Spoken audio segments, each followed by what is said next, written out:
Bom, vamos lá, né? A palestra está um pouco diferente, o nome daquilo que está na porta. Lá está escala e código, não servidores. Eu mudei o nome porque eu achei que assim ficava melhor, né?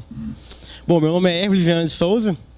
E, assim, o principal motivo que eu decidi criar essa palestra é porque, assim, de dezenas de palestras que eu já vi sobre escalabilidade, ninguém fala de código. O pessoal só fala de serviço, de ferramenta de infraestrutura, Heroku, Tsuru, OpenShift. Ninguém fala de código mesmo. É como se escalabilidade fosse relacionada só ao servidor mesmo. Multiplicar máquinas, mas não é. Bom, então vamos lá. Bom, falar um pouquinho sobre mim. Meu nome é Herves mesmo. Eu trabalho com Python há cerca de 4 anos, mas desenvolvo há cerca de 8 anos. Eu trabalho nessa empresa chamada Onio, inclusive está contratando, se alguém tiver interesse, está contratando desenvolvedor Python e desenvolvedor mobile, nativo. E a gente é uma empresa 100% home office, então é bem legal, se alguém tiver interesse pode me procurar aí depois. Bom, qualquer rede social que vocês me procurarem, vocês acham pelo nome, seja no Twitter lá, ou qualquer coisa, /R, vocês vão me achar lá, só procurar. Bom, escalabilidade, né? Teve um dia que um amigo meu chegou pra mim e falou assim, né? Não, escalei um projeto meu aqui, começou a ficar lento, e aumentou a quantidade de acesso e eu coloquei mais servidor. Falei, não, que bacana, e qual que é a quantidade de usuário que tem no seu sistema? Ah, sabe como é que é, né? Tem web service, tem uns negócios meio pesados, é 50 usuários. Eu falei, pô, mas como assim, velho? Você escalou, seu sistema recebe 50 usuários, você precisa de mais uma máquina? Ele falou, não, mas né? Mas escalabilidade você vai multiplicando as máquinas, né? Aí foi daí que partiu, né? Porque assim, o pessoal vai colocando máquina, não tá nem aí se aquela máquina que já tem consegue processar poucas requisições, né? O pessoal preocupa primeiro em preparar o projeto para poder multiplicar os servidores e nunca preocupa com a performance, né? Assim, é muito difícil você ver alguém falando de escalabilidade sem falar falando de performance também. E assim, são 3 coisas que estão completamente relacionadas, né? Que é a escalabilidade, elasticidade e a performance. Que a escalabilidade nada mais é do que estar preparado para o que deve né? Elasticidade é a capacidade de se adaptar à demanda, né? Seja ela crescente ou decrescente. Então, por exemplo, eu conheço empresas aí que escalam, que é uma beleza para cima, mas para baixo nunca escala. Então os caras gastam dinheiro lá, rio de dinheiro à toa. E gasta rio de dinheiro, gasta energia, né? Gasta água. Bom, vamos lá. Bom, vou exemplificar aqui algumas situações de um projeto que não está preparado. Então vamos supor que você acabou de fazer sua aplicação lá. Tem ninguém acessando, só subiu no servidor e você faz a requisição lá, demora 0,1 segundos. 100 milésimos de segundos. Falou, beleza. A aplicação está funcionando, bonitona em produção, já posso divulgar. Aí vai lá, o pessoal começa a utilizar ela. Aí começa a ficar um pouco lento o sistema. Aí começa a demorar 2 segundos de requisições. Você vai lá no servidor, já começa a estar muito uso de CPU, você começa a ter... Até então você não tem problema, né? Ninguém vai reclamar por causa disso. Mas aí aumenta mais ainda, o pessoal começa a utilizar de verdade.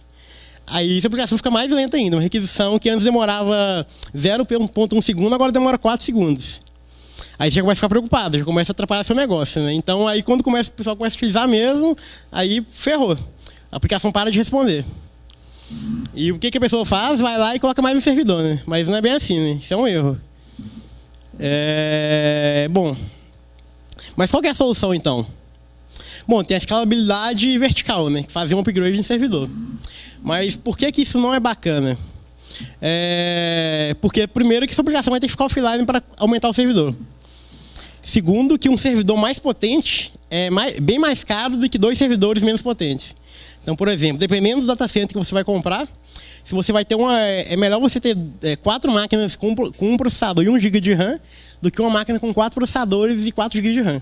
O preço costuma ser até 400 vezes mais caro. Você tem uma máquina com maior capacidade de processamento. Assim, a upgrade de servidor, a escalabilidade vertical, ela só assim, digamos assim, uma boa prática quando sua aplicação aumenta a quantidade de uso, mas aumenta pouco. Então, assim, não é aquela aplicação tipo um Facebook, Instagram da vida que vai estourar, né? Você tem seu projetinho vendendo para a empresa, de repente é um intranet, e não vai crescer a quantidade de usuários. De repente cresceu ali, mas aquilo não vai mudar, né, por muito tempo. Então aí sim você pode utilizar a escalabilidade vertical, né? Mas, tirando isso, você não deve utilizar ela. Até para apagar incêndio, eu conheço muita gente, eu mesmo já fiz isso para apagar incêndio e gerei outro, né? Você perde tempo aumentando o servidor e depois vê que não dá, né? Chega uma hora que é insustentável. Bom, a outra solução que é a solução de mais servidores, né? Escalabilidade horizontal, só que ela tem algumas dificuldades, alguns desafios em implementar ela. Que é, a primeira coisa que o pessoal baixa é o sistema de arquivos. Então, por exemplo, o usuário fez um upload de arquivo, está lá na pasta do seu servidor. Mas você tem 2 servidores.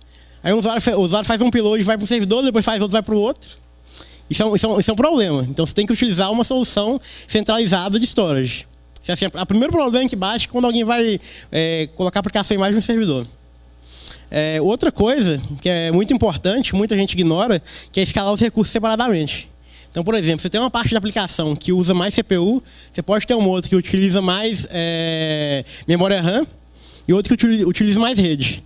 Se você escala isso tudo junto, com certeza que você vai estar utilizando mais servidor que você precisa. E uma vai interferir na outra. Então, você pode ter alguma coisinha lá que usa mais CPU, por exemplo, que quase nunca é utilizada. Aí você vai lá e sobe mais 10 máquinas só por causa de uma coisinha, né?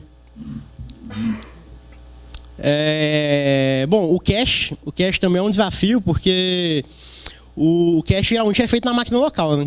A não ser que você utilize lá um recurso da AWS, por exemplo, de cache, que pouca gente utiliza.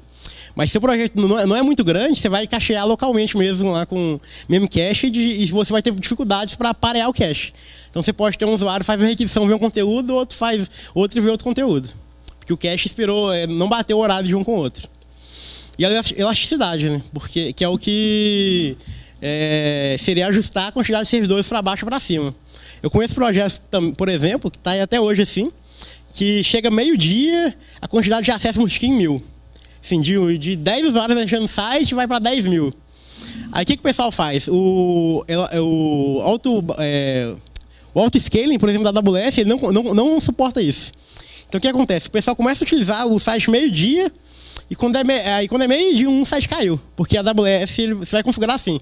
Se o consumo de CPU, por exemplo, subiu durante determinado período de tempo, por exemplo, a 1 minuto. Se 1 minuto o CPU estiver alto, você coloca mais uma máquina.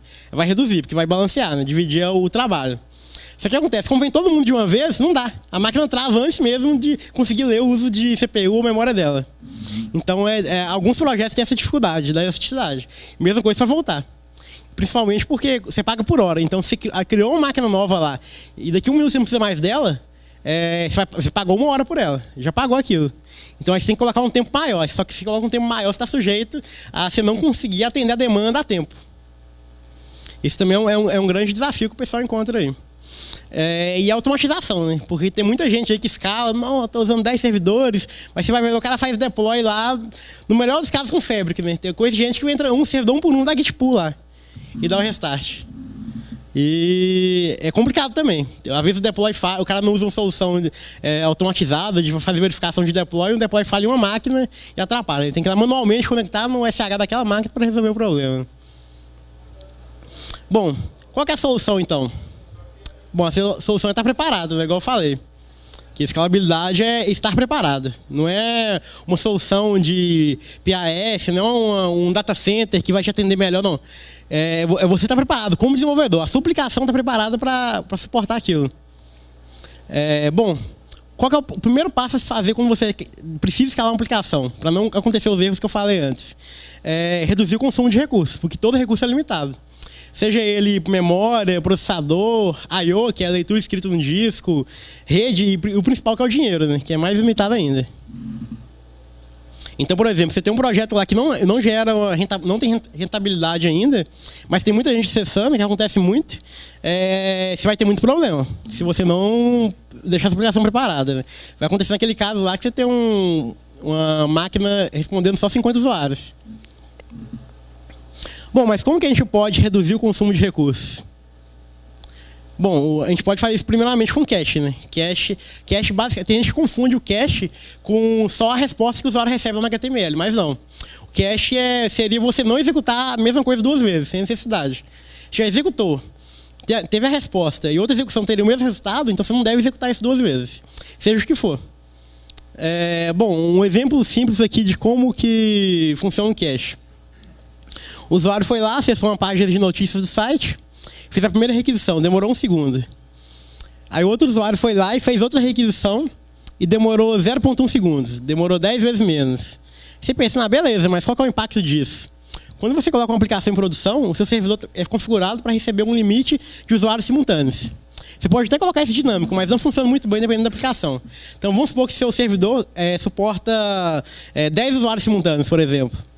Se uma requisição demora 1 segundo, quando o 11º usuário entrar, ele vai ter que esperar 1 segundo para começar a processar a solicitação dele. Então vai gerar uma fila. Se você tem um cache, aquele servidor vai conseguir aguentar muito mais requisições, porque ele vai entregar mais rápido e vai conseguir pegar outro mais rápido. Então, é o que eu falei no início, que a performance importa, ela é muito importante, é tão importante quanto você automatizar, utilizar alguma solução que faz verificações automáticas. Isso é um ponto crucial, porque se você demora para entregar, você precisa de mais máquinas. Se você demora também, impacta também na usabilidade do seu cliente.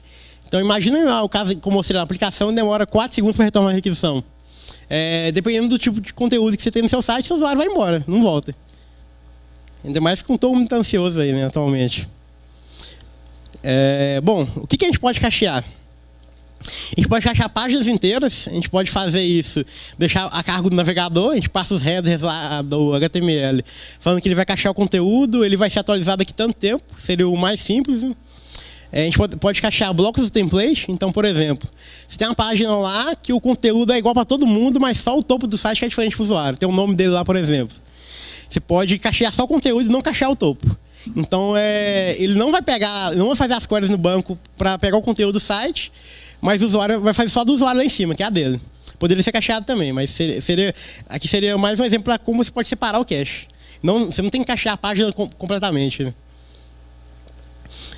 Funções, então, por exemplo, você pode ter uma função lá, de repente, que calcula a média da cotação do dólar nos últimos 3 dias, não sei.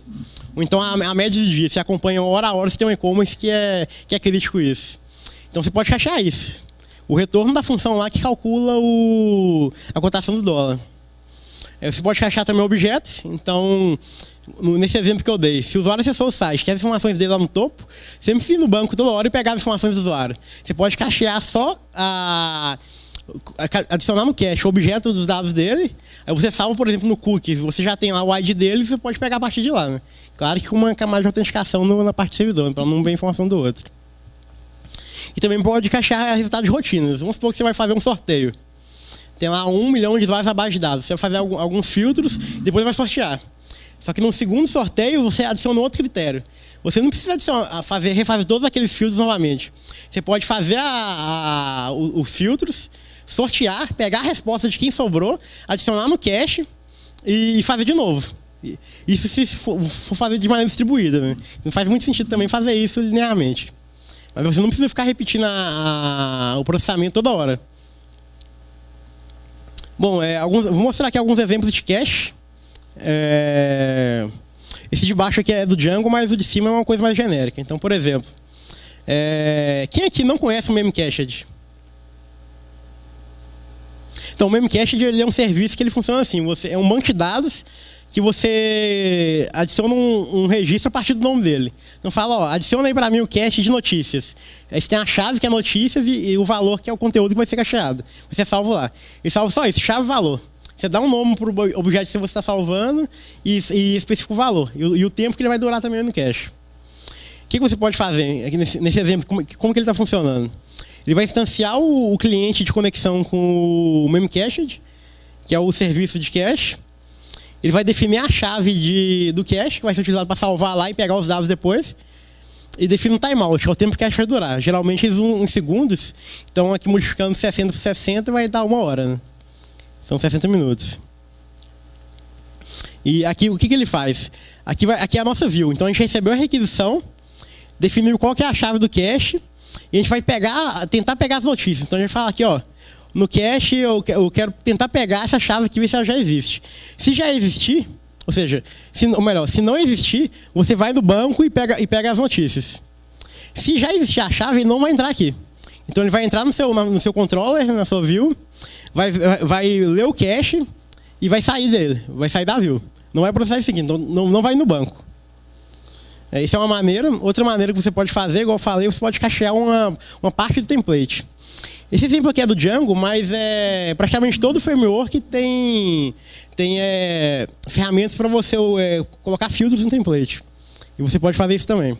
Nesse exemplo aqui tem uma tag chamada cache, que ele fala que o timeout do cache, então esse cache que vai durar 3.600 segundos, o nome dele é sidebar, e ele vai ter um contexto que é o username do usuário. Então, aquele trecho do template vai ser cacheado para aquele usuário.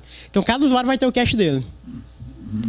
Seria como se tivesse por exemplo, notícias, e o nome do usuário. Se você fosse pegar isso aqui dinamicamente, mas você pode fazer isso no template também. Uma outra maneira de fazer cache, que não é separado, não é cache conteúdo, seria você fazer um memoize da função. O que é o memoize? A função vai memorizar qual que foi a última resposta que ela obteve para aquele parâmetro que foi passado. Então, nesse exemplo aqui, estou importando o functools e pegando essa função aqui, que é LRU cache, que ele armazena os últimos objetos que foram mais utilizados. Ele recebe um parâmetro que é o tamanho máximo, que funciona da seguinte maneira. Vamos supor que se você vai cachear lá, vamos ver um exemplo bom. Você vai cachear notícias, individualmente. O cara acessou a parte de detalhes de notícias, você vai pegar os dados dela. Você pode falar, por exemplo, meu servidor aguenta cachear só 1000 notícias. Ele não aguenta cachear mais que isso. Se eu deixar, ele vai ter problema. Se você usar o LRU dessa maneira, ele vai armazenar os 1000 primeiros caches, e quando ele for entrar algum novo, ele vai eliminar do cache o que não foi menos utilizado. Então vai manter só o cache do mais recente, e sem consumir exponencialmente memória. Então você pode fazer isso. Ou então deixar livre. Se você não passar nenhum parâmetro aqui, você não vai ter limite para o seu cache. Mas para alguns casos isso aqui é interessante. Outra maneira, nesse exemplo aqui do Django, mas essa implementação também existe para Flask, para Borrow, enfim, todos os frameworks, seria utilizar um decorator de cache. Que você, lá no seu controller, você fala que é para ele cachear aquela view. E aí você não se importa com aquilo que eu mostrei antes lá, que é instanciar o client, gerar uma key, ele faz isso automaticamente a partir do nome da função. O ruim disso aqui é que você está cacheando tudo, né? Então, se você tem algum conteúdo dinâmico naquela página, você teria que fazer por Ajax, é o que muita gente faz. Então, o cara vai lá, renderiza a base da página, depois faz um Ajax para pegar a parte dinâmica do usuário. Só que isso é muito ruim, porque você vai estar dobrando a quantidade de requisições no site, né? Se for uma página que faz 2 Ajax, por exemplo, para pegar o conteúdo dinâmico, você vai ter muito problema, né? Se tiver 1000 usuários, é como se tivesse 3.000 usuários no site. Isso não deve ser feito. Então, você deve contextualizar o seu cache para cada usuário. Voltando aqui. Bom, é isso. Como que o cache do decorator funciona? Mesma coisa de lá. Você passa o timeout do cache, que ele faz tudo automático a partir do nome da função. Depois eu vou executar aqui para vocês verem como funciona, né? Para a gente ver o cache miss e o cache hit. Bom, um grande desafio quando você vai implementar o cache na aplicação é como você vai fazer para limpar o cache. Porque, por exemplo, o usuário cadastrou um conteúdo lá ou outra pessoa editou. Como você vai limpar aquele cache específico, sem limpar tudo? Sem prejudicar os outros conteúdos que já estão lá. Uma maneira seria você limpar, por exemplo, todo o conteúdo. Nesse exemplo aqui. No método save do model, ele pega o client e remove todas as notícias, por exemplo. Então, vamos supor que na página inicial do site, você tem um cache de todas as notícias, e aqui você vai remover só ele. Ou seja, você cadastrou qualquer notícia e apaga tudo. Isso aqui é o que não é muito legal. Porque vamos supor que tem 100 notícias lá. Você cadastrou uma, vai executar todas as 99 queries de novo. Isso não é muito bom. A maneira melhor de fazer isso seria limpando só uma notícia que foi editada, por exemplo. Você poderia ter uma chave de cache que seria notícia, underline e uma ID da notícia. Outra coisa também que deve ser feita é apagar o conteúdo no lugar relacionado. Isso também é um grande problema.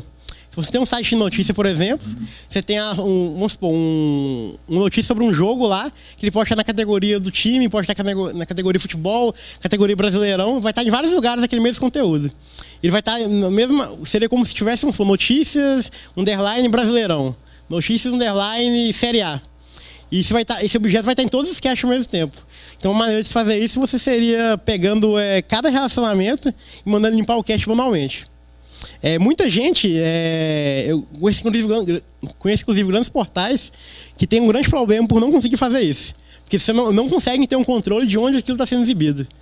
Então, geralmente o pessoal apaga tudo. Ou apaga tudo, ou então deixa o cache durar, por exemplo, 3 minutos.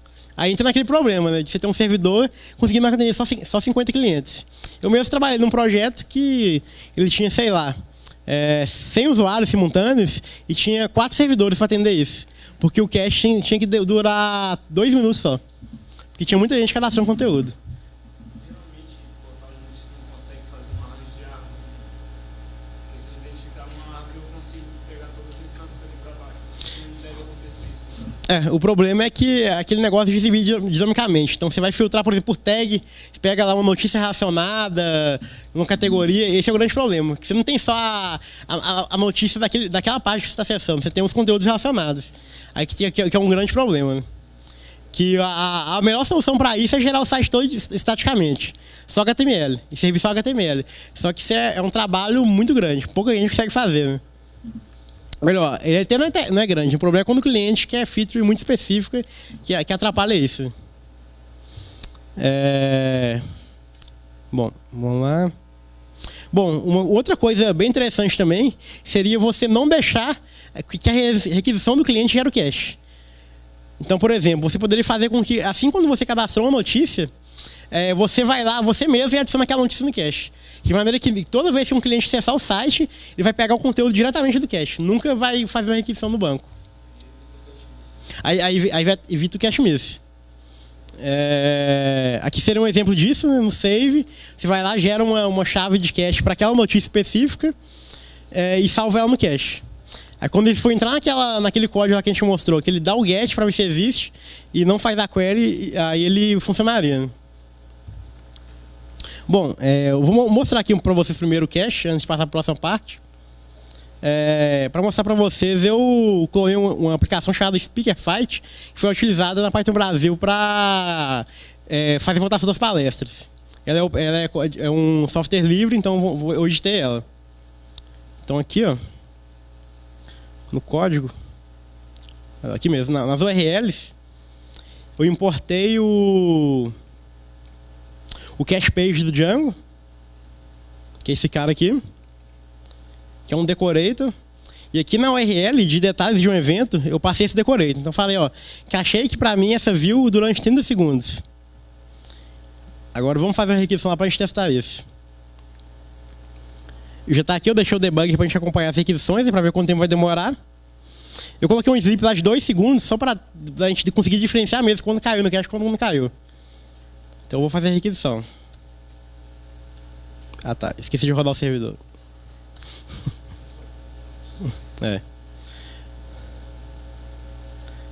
Aí fez a requisição. Vamos conferir aqui. A requisição demorou 2,62 segundos. Então assim, imagine que você não tem cache no seu site. Toda a requisição vai demorar 2,5 segundos. E se chegou no limite de usuários que seu servidor consegue atender, vai gerar uma fila. E vai ficar lento. Se você colocar para o seu servidor processar mais do que ele consegue, vai ficar lento. Aí você escolhe, ou você gera fila, alguém não consegue acessar o site, ou então fica lento para todo mundo. Aí só que esse de ficar lento para todo mundo, vai chegar uma hora que vai cair para todo mundo, né? O servidor vai travar. Então eu vou fazer a requisição novamente. Tá. Foi. Bom, ele demorou 2,42 segundos, mas por quê? O cache lá eu coloquei 30 segundos, enquanto eu explicava, o cache limpou, né? Então o cache está 30 segundos, e como eu fiz agora, se eu fizer de novo, vai dar cache hit. Né?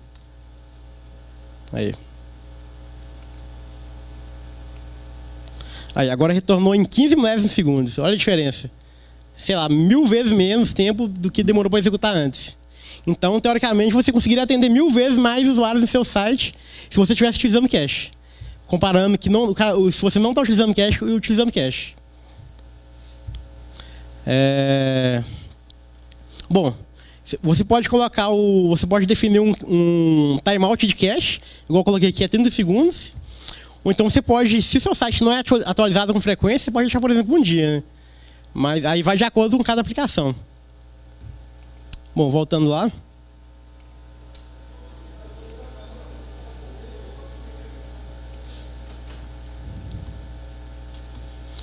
Bom, outra coisa muito importante que faz com que o seu servidor consiga atender uma menor quantidade de clientes é quando você faz processamento assíncrono quando deveria ser assíncrono.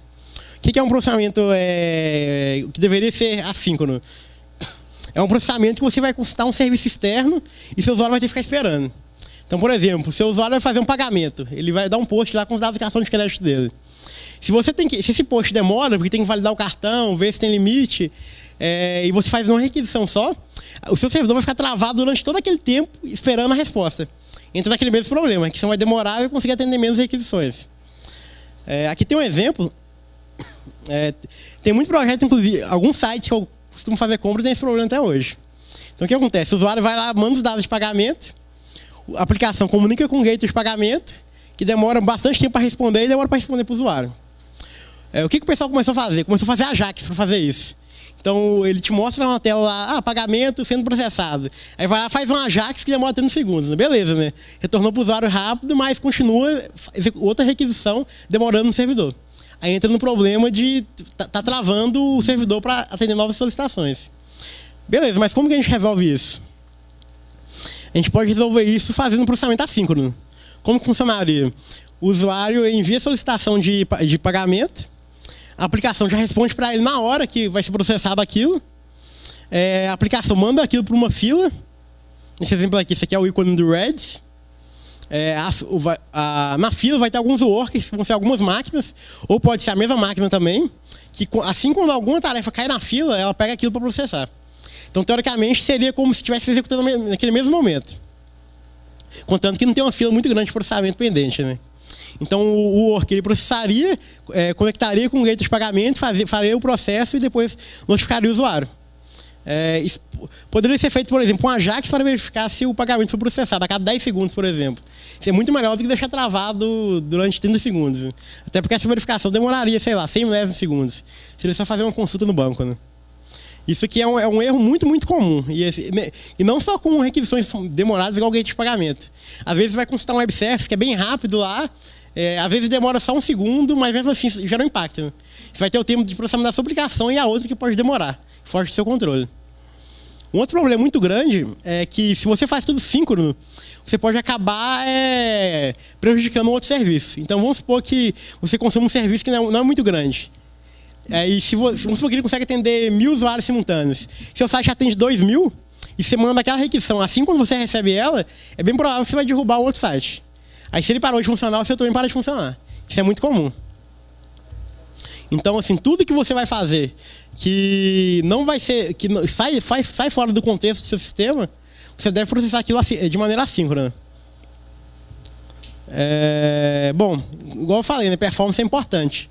O que a gente pode fazer para melhorar a performance dos nossos sistemas? A gente pode otimizar o código. Assim, vou mostrar 2 exemplos aqui. Seria a gente otimizar o consumo de memória e o uso de CPU.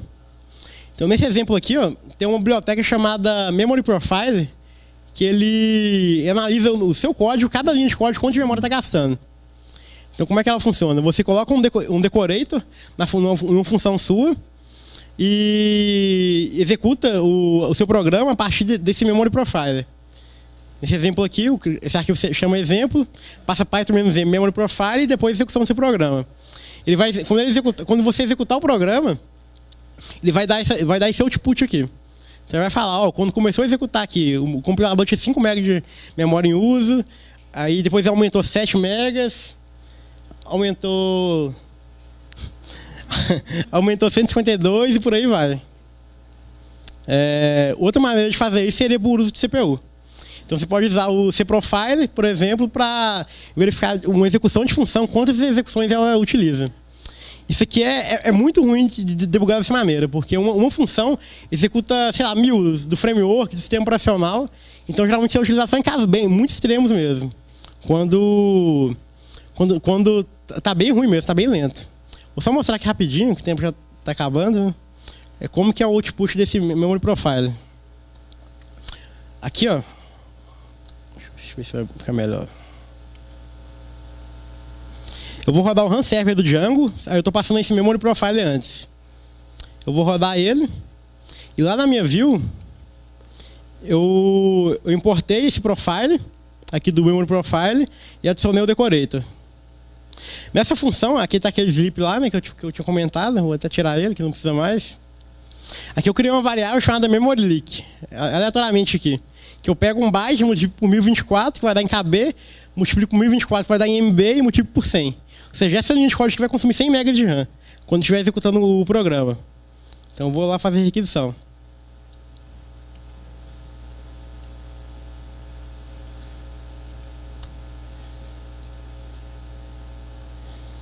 Rodou. Agora se a gente vir aqui no console de novo, tá aqui, ó. Ele fala para cada linha de código. A execução do programa começou com 46 MB de RAM em uso. Aqui incrementou 200K, foi, e na minha linha lá aumentou 100 MB. Foi para 146.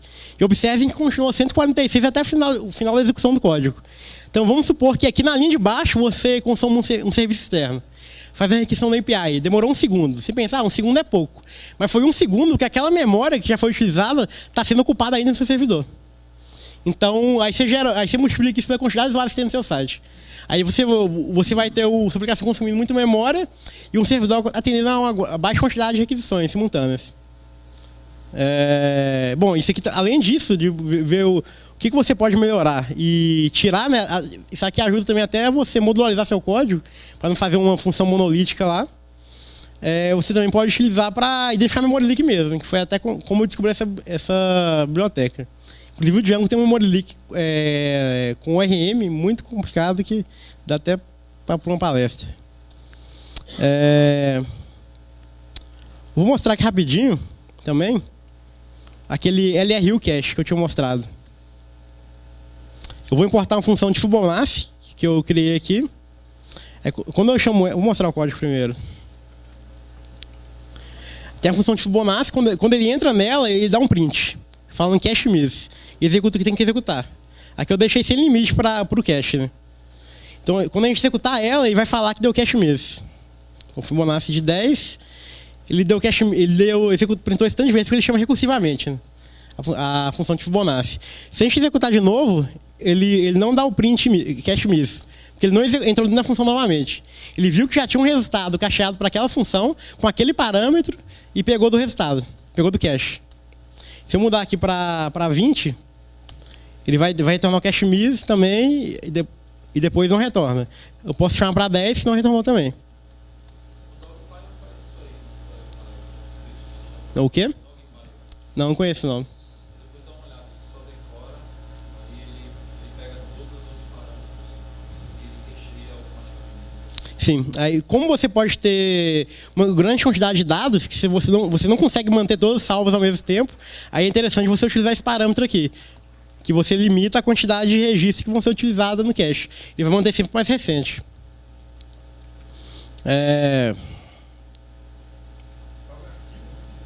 Como? Então, esse LRU cache ele salva na memória do compilador. Então, se você der um restart na aplicação lá, ele vai limpar o cache. Mas você pode ter uma implementação sua própria que salva no Memcache, por exemplo. Sim, persistir isso. Bom, é isso. Então, igual comentei no início, o pessoal todo não estava aí, que é que o pessoal geralmente fala de escalabilidade, mas não fala de código, fala só de servidor, fala só de solução de infra para ter escalabilidade. E acaba esquecendo que se você não otimiza sua aplicação, você vai precisar de muito mais servidores. E pode também prejudicar a experiência do usuário. Basicamente assim, é isso que eu queria passar para vocês. Alguma pergunta?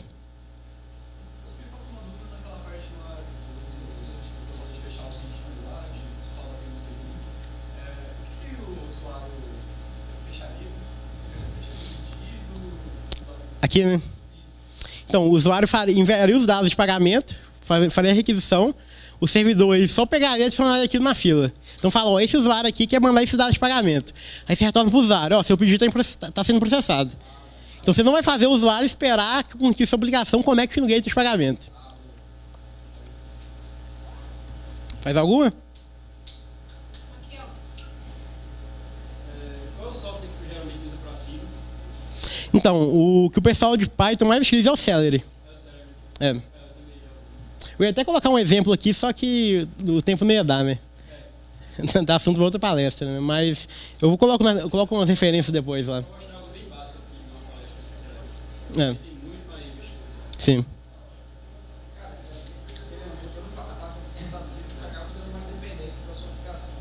Certo. Como é que você faz o monitoramento?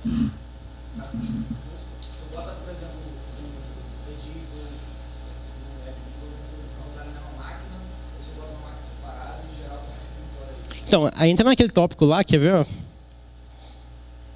Peraí, tô chegando.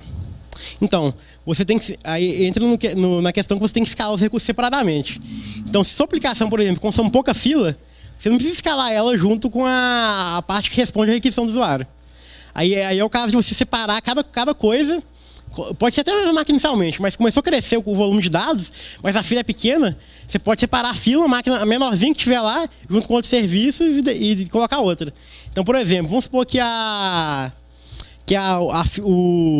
fila começou a usar muito CPU, o processamento dela. Você tem uma máquina lá de um processador, você recebia 10 solicitações de fila por minuto, agora recebe 1000. Se isso acontecer, só a fila que vai parar de funcionar. Então, a sua aplicação vai continuar respondendo. Então, por isso que você deve também escalar os recursos separadamente.